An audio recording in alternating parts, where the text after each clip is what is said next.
Hello guys, good morning. Ang init dito. Nandito na kami sa Croatia. So hanap po na kami ng kainan bago kami pupunta ng hotel, ng apartment na pinagrenta namin. So hanap kami ng seafoods. Dahil namimiss ko yung seafoods. What's that? So yun ang init. Oh. Puro vlog ko init. Pero ang ganda talaga dito. Ibang ano to, kasi nung last year, Croatia din yun, pero iba siya. Ibang lugar. Tingnan nyo, ipapakita ko sa inyo yung dagat. Mahal ko, can we go there first? Tingnan nyo guys. So. And guys, look at there. Deer. Look at there. Ayun yung dagat.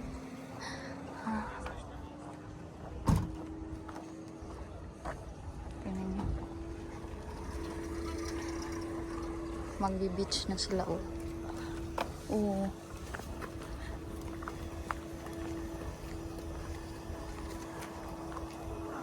Oh, ang ganda ng ano natin, ah.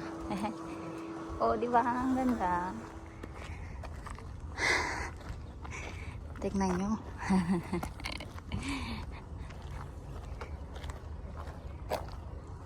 Nung, ano, last year, doon kami sa ano, Palestine sa ibang ano naman, ibang lugar dito. Pero ito, tingnan niyo guys. Ganda, no? Ay! Ang ganda ng ano dito. Oh.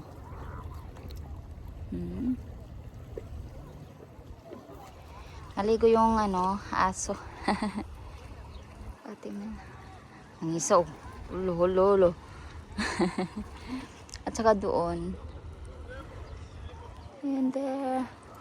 Saan kayang kainan nito? Gugutom ako. Tingnan nyo. Gutom ako guys. So babalik kami dahil maghahanap kami ng ano, kainan.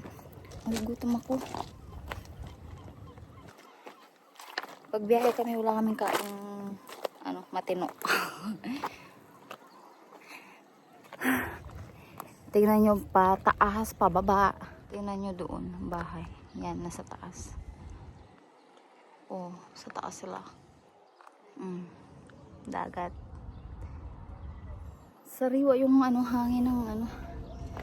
Pag nasa tabing dagat ka talaga sariwa yung hangin. Pero grabing init, nakakahingal. Parang Pinas lang to, pero pag sa Poland to, hindi mo mararamdaman na ano, summer. Ayun, restaurant. Ayan pala, restaurant. Yan pala, restaurant. Oh. Mainit, gutom, sakit ang puson. Nakakairita. Walking well. Nakakairita pag ganito, tas ang sakit-sakit ng tiyan. Lalakad daw kan. Oh my god, serious? What, 1 hour? Walking? Oh my god. Hintay pa raw kami ng 1 oras bago ano, mag-o-open yung restaurant.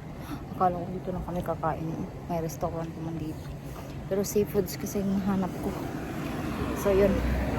Lakad muna kami.